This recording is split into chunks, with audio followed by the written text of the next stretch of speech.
For most of my life, I've been my own worst critic.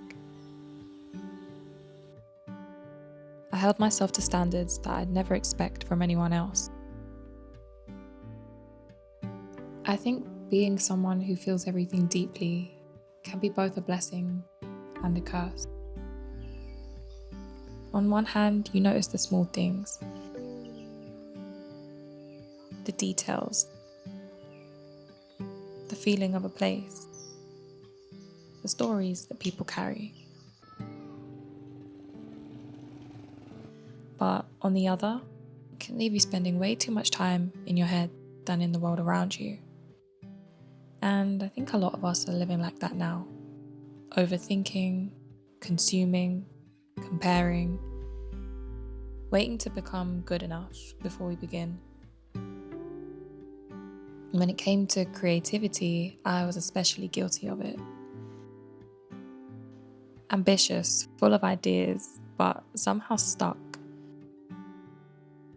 I would have no issue showing up for those that I love. But when it came to myself, I kept delaying the things that I cared about most. And in all of that, I lost the joy of simply learning, giving myself the grace to be a beginner. So I did what a lot of us tend to do: search for the answers in books and podcasts, consuming endless ideas about purpose, creativity, success. But eventually it all just becomes noise. Even the most profound concepts just get lost in the chaos of everything you're avoiding. And after circling myself enough times, I eventually realized that you can spend so much time thinking about your life that you actually forget to live it.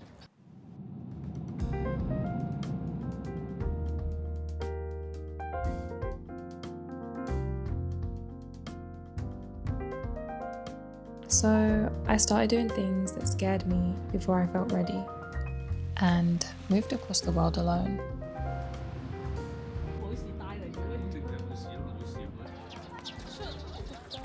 To really reconnect with the world outside of my own thoughts, I had to leave behind what I thought I knew.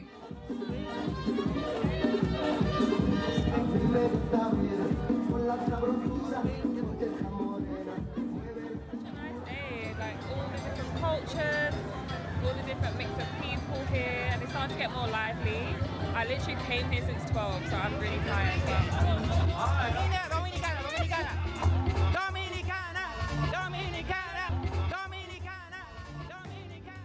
It was through movement, experience, and perspective that really allowed me to start becoming the person I wanted to be.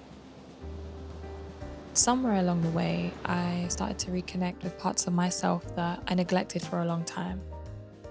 It was like the more I experienced, the more curious I became. I found myself paying closer attention to the way other people live. I found it fascinating what different cultures valued, what they dedicated themselves to, the quiet rituals that shaped their lives, and the long road it took to become who they are today. It made me realize that almost everything meaningful has one thing in common. It takes a lot longer than we think it does to build. And that's where the learning curve began. A project documenting the long process of becoming. In a world that feels obsessed with instant success, I wanted to create a space that celebrates the opposite. The slow burn, the times that you feel like giving up, the journey of pushing through regardless.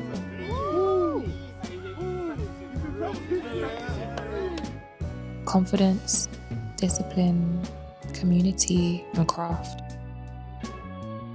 None of these things happen overnight. They're built through curiosity, repetition, through showing up long before you feel ready. The more I paid attention, the more I realized the lessons I was looking for were all around me. So as I continue to learn from the people, places, and cultures that I'm inspired by, I want to understand what it really takes to build something meaningful, to fail, to begin again and to dedicate yourself to something bigger than you. And through those conversations, I'll be documenting the lessons I take with me along the way. It's really in the moments that we're so reluctant to share where the most valuable lessons lie. And if you've ever felt like you're behind, like you're waiting for the perfect time to begin, or like you're still figuring things out, I hope this reminds you that you're not alone. It's okay to take the long way around, especially if you're doing it from a place of being true to yourself. So welcome to the learning curve. This is a place for anyone willing to embrace the process of becoming and to keep moving before they feel completely ready.